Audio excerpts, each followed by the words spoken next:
பைபிள்ல போட்டிருக்குது, ஒரு காத்த கத்தர் அனுப்புனாரா. அதான் அதான் அதான் the wind, the wind, the Holy Spirit is the wind of God.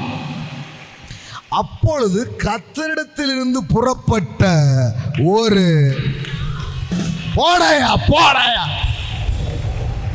ஆமா ஆமா. Now there wind forth, a wind from the Lord. அந்த காத்து வந்த உடனே எங்கேயோ இருக்கிற காடைய அந்த காத்து இவங்க வீட்டுக்கு டெலிவரி பண்ணிச்சு.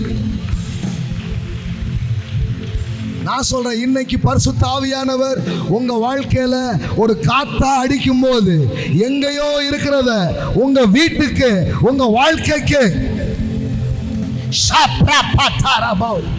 வந்து இறங்குற மாதிரி அவர் செய்வார்.